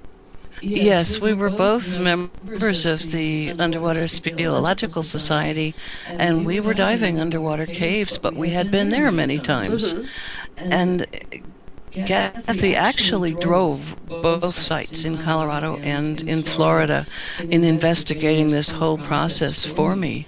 So people in the town in Florida knew us and knew of the dive sites, and in Florida you actually, for safety factors too, they didn't have signs up back then. Mm-hmm. They didn't want people drowning in the caves. I mean, they have anyway when they find them, Right. but not so many if they knew where they are. So you have to say, you turn right at the farmer's barn and you turn left at the white fence and turn right at this tree. So that's how you found the dive sites. Right. But we had eaten a breakfast. We knew this place, and we were driving, and both of us spotted these crafts landed, whatever. And I said, "What are those?" And my husband looked, and at first his mind told him, chicken coops? We go with the logical first, right? You know? Yeah, your mind wants to have a good answer. It does. Right, logical. And so we were taken. And my husband recalls the entity that put me back in the car, but we decided, let's not discuss it. Kathy did the hypnosis work on both of us. She instilled memory loss in me so that we would not begin to compare notes, and she would have the correct information from both of us. Right. You don't want anything tainted. So, Kathleen, I mean, you obviously have taken a lot of time to investigate it. I mean, on an average case, how long do you investigate it for? I mean, is it just days and days and weeks and months? From the first day that I began the investigation, and probably till the day that I die, I will be investigating that case, because it occurs over and over again. I investigated Jenny Henderson's case. I believe that it's 14 years now. And with Denise, it's about 3.5 years, I believe. Maybe a little less than that. And it will go on, because Denise is continuing to have experience. Right. In fact, she was taken for the last time in February. Oh my goodness. It was very interesting. We'd been together that day. We had attended a MUFON meeting in St. Petersburg, Florida. My father was with us, and we live about an hour away from each other, and we always meet in a parking lot halfway between our homes. And so we left the meeting after that night and started driving home. And the first thing that happened that was really strange is that my GPS on my car started to malfunction, and it kept wanting to send us off the highway. And in fact, at one point I did drive off, and then realized I shouldn't have done that. I was doing what I was told to do instead of doing what was rational. So I got back onto the highway and turned it off, and then reset it, and eventually I think that it worked. And but at about that time, Denise decided to call her husband, and discovered that the battery in her cell phone had completely discharged, and it had been a full battery. My cell phone had not been turned on. I tend to keep it turned off, so she then used my cell phone, and that worked fine. But we then arrived back at the parking lot, And things started to happen with Denise. And the driver's side mirror, I believe it was. Is that correct, Denise? Both mirrors on the front of the and car. The radio started to malfunction. And then Denise's insulin pump started to beep. Oh, you don't want that. There's an insulin pump, and she had a good 3-month battery. It was a new battery on that. Yeah. So that had completely discharged too, but she knew that she was close to home and that she would be fine. And she started to take a shortcut toward her house on a road that was familiar to her, and suddenly she found herself in a new location.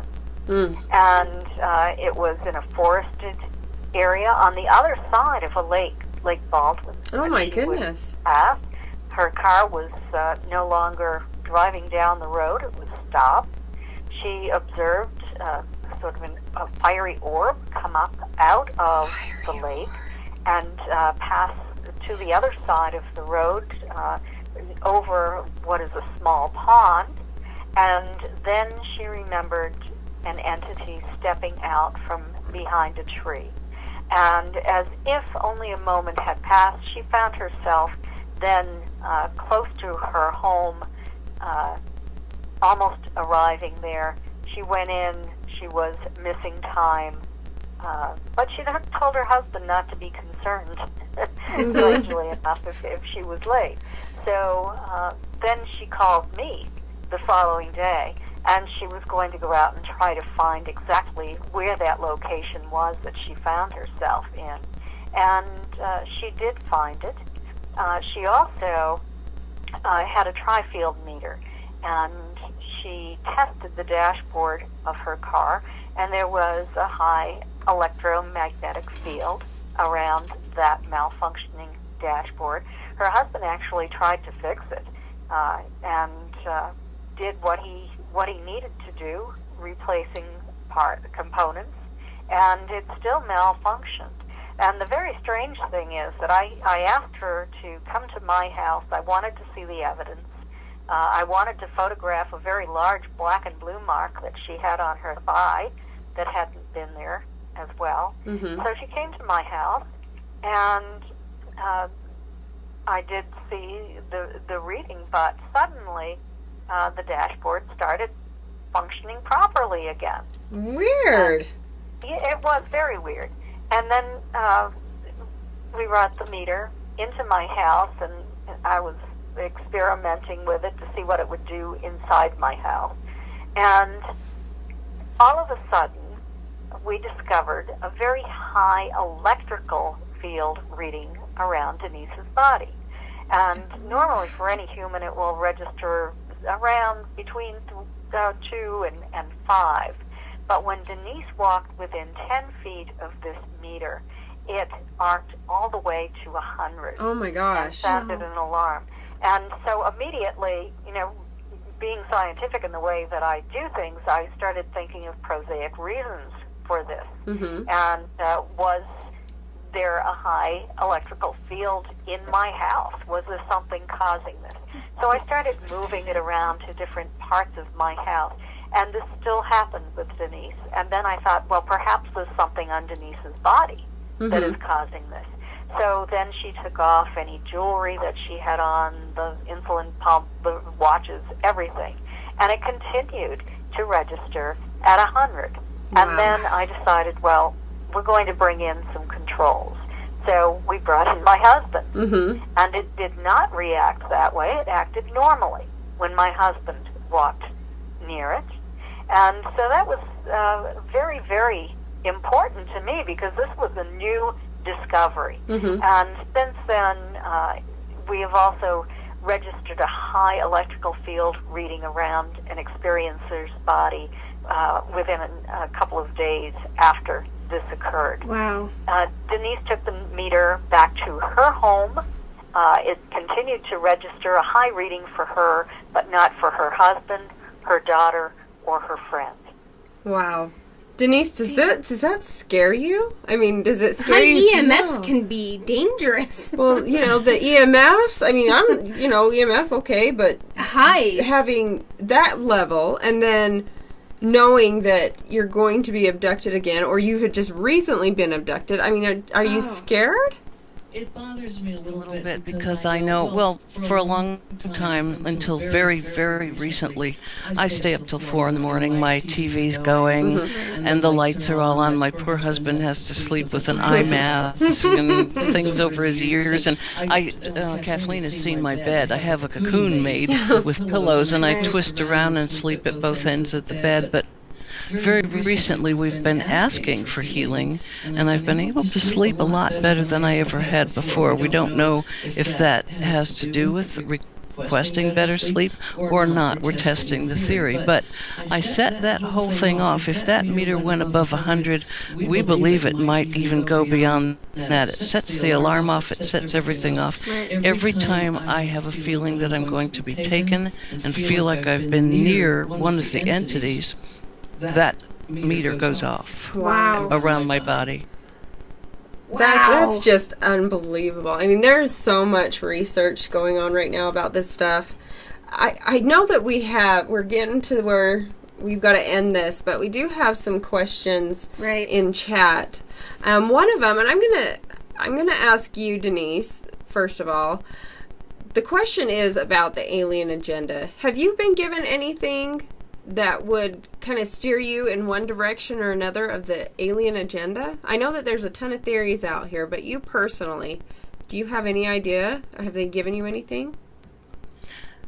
It's so difficult because I know Again, I'm one of those ones that has something locked inside. I can't find the key to it, and when I do, there's a physical reaction. I don't want to say what it is because it's one of our markers. We want to find out how many others report the same exact thing. I feel like they're maybe warning us. They want to continue to use the Earth, this oasis, as a last resort place for others to come together. They're teaching. I know they're teaching us. If you want to get into any kind of spirituality, I think that they're way beyond anything that we've ever been aware of, made aware of, thought about. They're a whole different deal altogether. There's just so much as far as their healing factor. That's beyond anything we know. They need to show us some things until we're prepared to take it on. We can't hand this out. We can't let it loose. There's just so much that we need to know. I'm not fully aware of what it is they're trying to say. They're observing our emotions. I know that. So they're using us as, quote, guinea pigs, but not in a bad way. Right. Well, they're scientists, it seems like, in a way, you know. Yeah. And I know that there's a lot of cases where people do have things told to them that have started theories. And Kathleen, I know we were talking a little bit during the break about those. Can you go ahead and reiterate for our viewers some of those theories that other people have been shown? Yes, there was the possibility, I said, that the ETs are not genetically compatible with us, but are able to, through gene splicing process, insert some of their characteristics into a human embryo.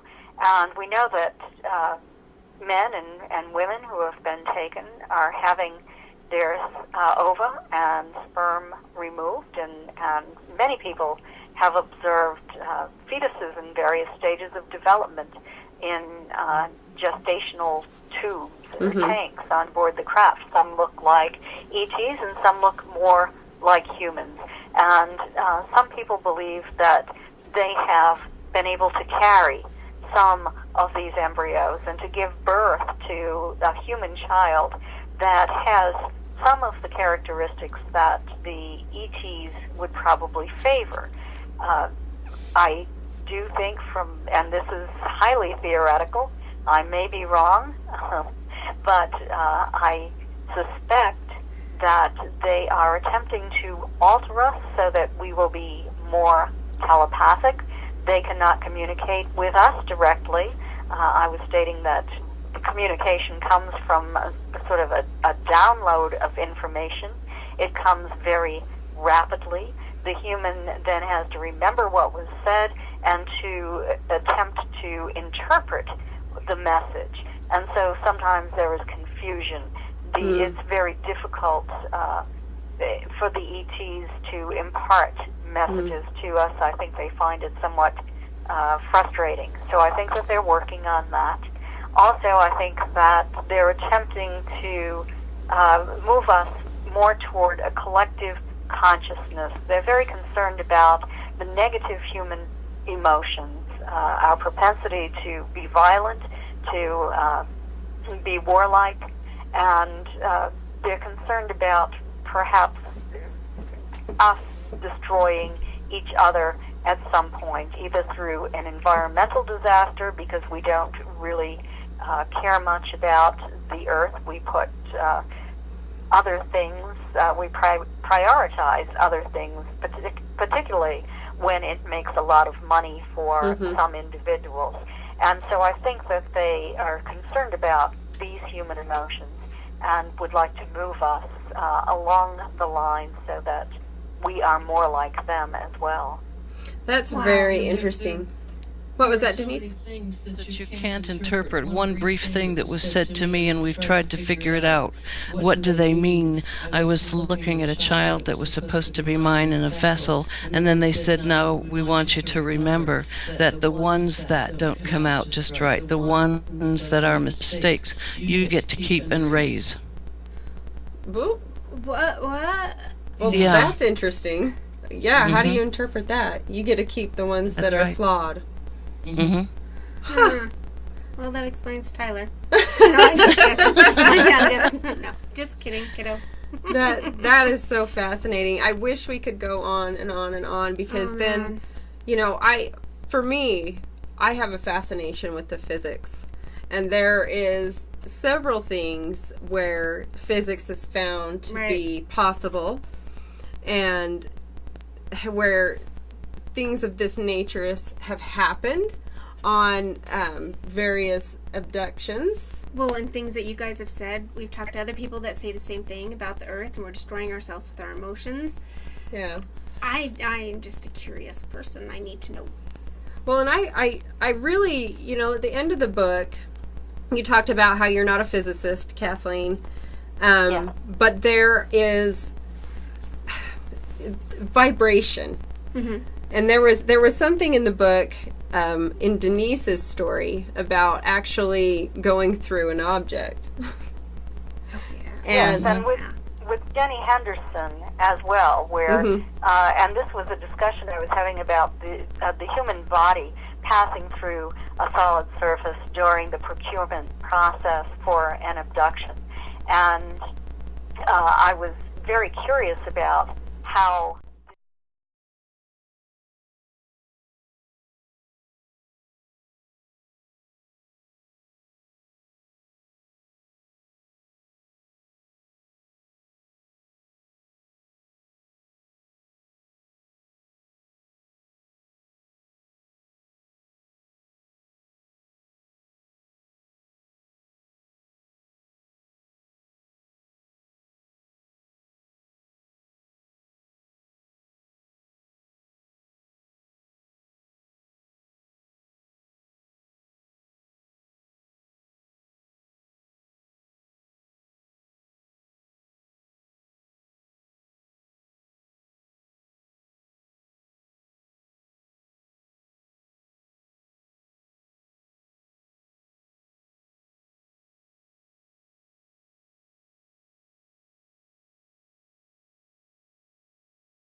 I'd love to see it, but I love the fact that we're taking science to a whole new level.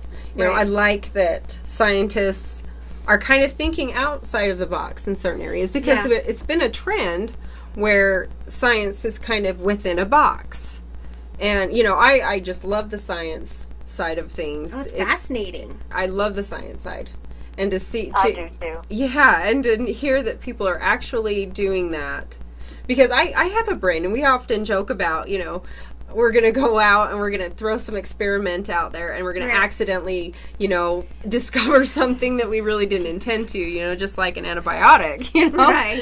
But I just love that there is some scientists who are willing to do that, and I can't wait to see what the future holds. They do it quietly, I have to tell They you. do. They do it quietly. They do. Well, they have to. One of the physicists that I was communicating with ended up doing a show, and just a little video clip interview on YouTube, and his department had found out about it, and he was told to refocus his attention upon his job and forget about what he was doing regarding UFOs.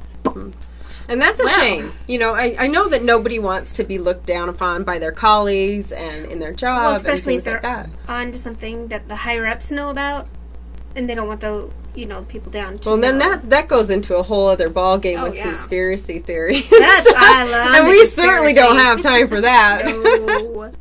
So I love talking with you guys. I wish we had more time, because I could just pick your brains for hours. Hours and hours. Well, Hours and you hours. ladies have been a breath of fresh air. Oh, Thank good. We always Thank you. we like to have a different point of view from time to time, and you know, really ask some good questions and just get some stuff out there. Well, so that even people the weird ones, right? You know, just like, do you think abductees are smarter? They gotta be. Things like that. But one more time, you guys, if we want your book, where are we gonna go?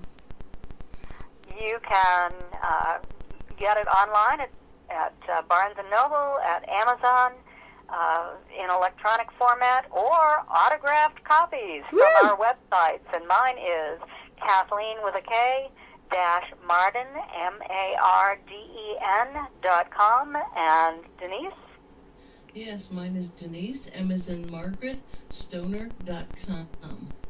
Very nice. That's awesome. And people, if they have been abducted or have seen a UFO or have any possible abduction experiences that need help, can they contact you through there as well? Yes, please. Look at mine or Kathleen's. We have a questionnaire on there. I'd love to have you answer that questionnaire. That's a base for us to begin to look at what has happened to you. Kathleen is traveling this summer. She will help me consult and take a case when she can, and so forth. But I will talk to you after you've filled out the questionnaire, and we'll see what we've got.